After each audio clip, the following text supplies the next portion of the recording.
تو یہ جو منافقین تھے آتے یہ بھی نماز کے لیے تھے لیکن بڑے مر مر کے آتے تھے. اسی لیے حدیث میں آتا ہے کہ سب سے مشکل جو نماز منافقین کو لگتی ہے وہ عشاء اور فجر کی نماز ہے, جو منافقین پہ بڑی بھاری گزرتی ہے. تو اگر آپ نے اپنے آپ کو اس سے نکالنا ہو نا, ایک چیز یہ کہ فجر اور عشاء میں بڑے پکے ہو جائیں, آپ بڑے ایکسائٹمنٹ کے ساتھ جائیں جو ہے نا, فجر پڑھنے بھی اور عشاء پڑھنے بھی. تو کیا ہو گیا جی, جلد بازی کروا دینا, ایکٹس آف ورشپ میں جلدی جلدی کام کرو اس کا تاکہ آپ کا اجر نکل جائے. پھر ایک اور چیز یہ کہ عبادت کرنی ہے تو کر لو ٹھیک ہے, لیکن دوسروں کے لیے کرو, دوسروں کو دکھانے کے لیے. ریاکاری لے آؤ اس کے اندر. یعنی آپ مثال کے طور پہ حج کے لیے جا رہے ہیں تو ساتھ ساتھ سیلفی آن ہے جی, لائیو ویڈیو چل رہی ہے, لوگ دیکھ رہے ہیں, لبیک اللہم لبیک. اب کنسنٹریشن اللہ کے ساتھ نہیں ہے, کنسنٹریشن ویڈیو میں.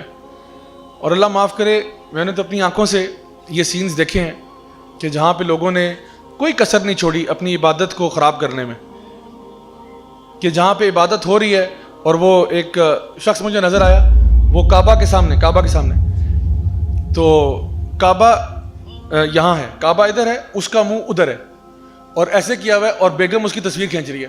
تو میں کہہ رہا ہوں قبلہ رخ تو ہو جاؤ نا بھائی, یہ نہیں پکچر اچھی آنی چاہیے, لوگوں کو پتہ چلے. اب یہ اپنی ڈی پی بنائے گا, وال پیپر لگائے گا, فون کی اسکرین لگا دے گا, یعنی یہ تصویر ایسے, اور پیچھے کعبہ ہے تو ادھر کدھر منہ کیا ہوا ہے.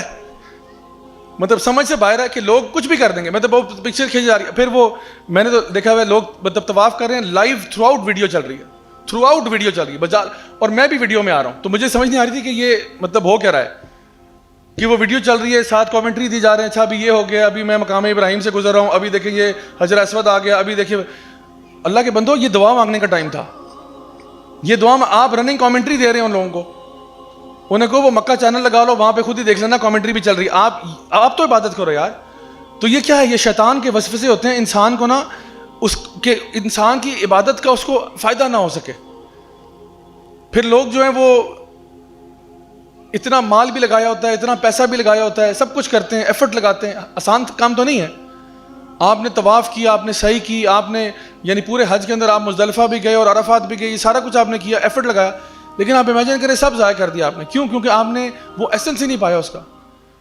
تھرو آؤٹ آپ اپنے کسی اور مقصد کے لیے, آپ کی نیت ہی نہیں تھی کہ میں یہاں عبادت کے لیے آؤں. آپ تو لگتا تھا کسی ویکیشن پہ آئے ہوئے ہو, اور اسی ویکیشن کی طرح آپ نے ویڈیوز بنو کے آپ ڈالتے رہے, لوگوں سے شیئر کرتے رہے, اس کا ایسنس سارا نکل گیا.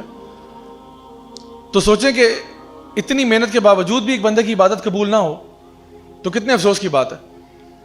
تو یہ بھی ایک شیطان کا ٹریپ ہے کہ وہ آپ کو ریاکاری کی طرف لے جاتا ہے, اور اس کو نبی کریم صلی اللہ علیہ وسلم نے ہڈن شرک کہا ہے.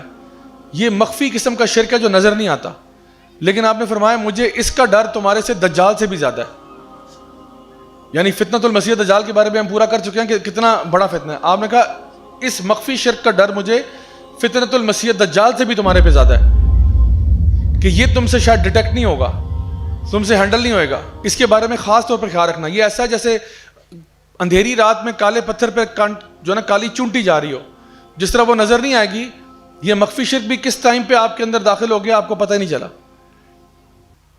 تو یہ ایک اور ٹریپ ہے شیطان کا کہ وہ آپ کو دوسروں کے لیے کام کرنے کی طرف راغب کرتا ہے, کہ دوسروں کے اوپر امپریشن ڈالو, دوسروں پہ امپریشن ڈالو.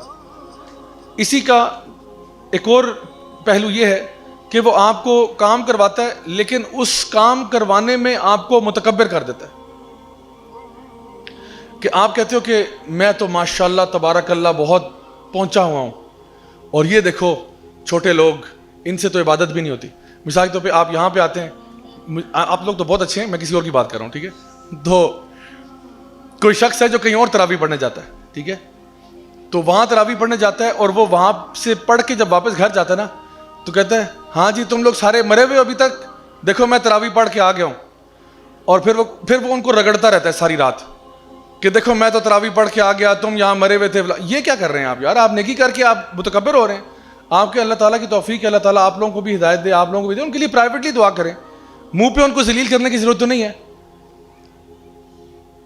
تو وہی بات ہے کہ ایک انسان صبح تہجد کی نماز میں اٹھ رہا ہے, اور تہجد کی نماز بھی پڑھ رہا ہے, اور باقی ساروں کو کوس رہا ہے جو سو رہے ہیں کہ یا اللہ یہ کتنے بدبخت ہیں, یہ میں کتنا اعلیٰ ہوں اور افضل ہوں, یا اللہ تیری بارگاہ میں روز آ جاتا ہوں, اور یہ کمبخت دیکھ یا اللہ سوتے رہتے ہیں. تو وہ بھی کہیں گے کہ بھائی تو نے دعا مانگنی اللہ سے مانگ, ہماری شکایتیں کیوں لگا رہا ہے.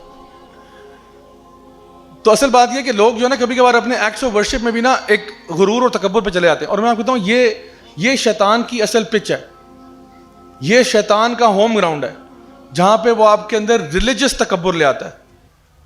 شیطان بڑا یعنی فرشتوں کی اس میں بیٹھتا ہوتا تھا صحبت میں, شیطان بڑا یعنی عبادت گزار ہوتا تھا, لیکن جب اللہ تعالیٰ نے اس کو آزمایا تو وہ آزمائش میں پورا نہیں آیا اور اس کے اندر غرور پیدا ہو گیا. تو یہ تو ایگزیکٹلی شیطان کی پچ ہے جہاں پہ وہ آپ کو لے کے آتا ہے کہ آپ اپنی ریلیجس کام کرنے کے بعد آپ کے اندر ایک فیک قسم کی, فالس قسم کی ریلیجس سپیریورٹی کریٹ کر دیتے ہیں.